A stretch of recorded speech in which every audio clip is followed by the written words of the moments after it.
Hello, all my viewers. In this lecture, I'm going to take this question from the optics. The question is, a ray of light is incident on a glass sphere of mu root 3, silvered at the other surface.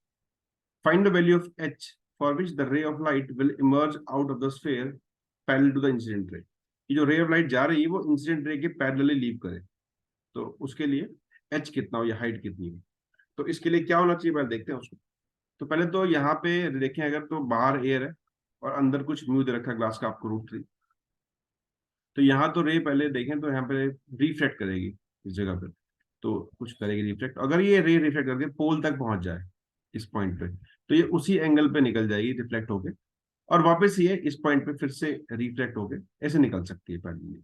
तो ये case हो सकता है इससे रे इसके parallel निकल जाए. ठीक है, तो इस केस से सॉल्व करते हैं इसको. तो उसमें क्या करना होगा देखते हैं इसको. तो अगर इस एंगल को हम आई बोल दें, इंसिडेंट एंगल नॉर्मल से नापा जाता है, तो ये आर हो जाएगा, है ना. तो अब पहले आई आर निकाल लेते हैं. तो अच्छा, ये अगर ये आर है तो ये दिस इज आवर रेडियस, ये भी रेडियस है, तो ये एक ट्रायंगल बन जाएगा आइसोसेलेस ट्रायंगल. ये वाला ट्रायंगल जो दिख रहा है आपको, दिस इज एक आइसोसेलेस ट्रायंगल. तो ये भी एंगल आर हो जाएगा. सिमिलरली जिस एंगल पे आया उस एंगल पे जाएगा, बिकॉज पोल पे स्ट्राइक कर रहा है, तो ये भी आर होगा. एंड सिमिलरली ये भी आर होगा, बिकॉज ये भी एक आइसोसेलेस ट्रायंगल. और यहाँ पे अगर देखें तो ये एंगल भी आई हो जाएगा. Okay, correct. तो हमने काफी कुछ फाइंड कर लिया. अब यहाँ लगाते हैं स्नेल्स लॉ. इस पॉइंट पे, इस पॉइंट पी पे लगाता हूँ मैं. पी नहीं से क्यों बोल देते हैं, स्नेल्स लॉ, ताकि हम एस निकाल पाए. तो बाहर का air 1 × sin I equal to mu into sine R. हमको आई और आर दोनों नहीं पता, तो आई आर निकालने की कोशिश करते हैं. तो वो देखते हैं आई कितना होगा स्फीयर में. तो लाइट रे स्ट्राइक कर रही है इस एंगल पे, तो दिस एंगल इज आवर आई. तो अगर देखें यहाँ पे तो ये भी आई होगा, और अगर मैं यहाँ से एक ऐसे ड्रा करूँ तो ये भी आई होगा. तो ये जो आपको हाइट गिवन है, this is H, H given, and this is radius. तो अगर यहाँ से साइन आई निकाल ले, this is H by R हो जाएगा. करेक्ट. और एक प्रॉपर्टी में और यूज कर सकते हैं यहाँ पे ट्रायंगल की, कि अगर जैसे अगर ये एंगल आई है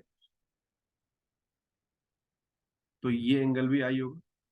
और अगर मैं इस ट्रायंगल में देखूं तो ये आर है, मतलब इस ट्रायंगल में देखें अगर, तो this is R, this is R, and this is I. इसमें क्यू पी और सी बोल देता हूँ, सी में. तो जो एक्सटीरियर एंगल होता है वो sum of the interior angle होता है अपोजिट. तो ये R plus R equal to I होना चाहिए. तो I must be equal to R plus R, ये एक प्रॉपर्टी है. सो आई इक्वल टू से 2r निकल के आएगा. दैट मीन्स मैं पुट कर सकता हूँ कि साइन आई के बदले sine 2r equal to mu sine R. So this will be equal to 2 sine R cos r equal to mu sine R. तो 2 cos r equal to mu, और mu हमें given है root 3. तो this is cos r equal to root 3/2 and r equal to 30 degree. r निकल गया तो i निकाल सकते हैं, because i is equal to 2r है. So i is equal to 60 degree. i आ गया. आपको साइन i पता है, ये आपने अभी निकाला इस ट्रायंगल से, equal to h by R. Sine i मतलब साइन 60 डिग्री पुट करेंगे, this is equal to again root 3/2 h. और r आपको गिवन है, radius is 4√3. This is 4√3. h is equal to 12/2, is equal to 6 metre. जो height है उस beam की जो ऊपर से आ रही है वो 6 मीटर है. तब जाके ये रे एक बार रिफ्लेक्ट, फिर रिफ्लेक्ट, और फिर अगेन रिफ्लेक्ट होके पैरेलल निकल जाएगी इसके. तो इस तरीके से इस क्वेश्चन को सॉल्व कर सकते हैं. आई बिलीव कि आप लोग क्लियर होगा. सो प्लीज वीडियो को देखें लास्ट तक, उसको लाइक करें, कमेंट करें, उस पर सब्सक्राइब करें अगर ये आप लोगों के लिए बेनिफिशियल है तो. This is all about this lecture. Thanks for watching.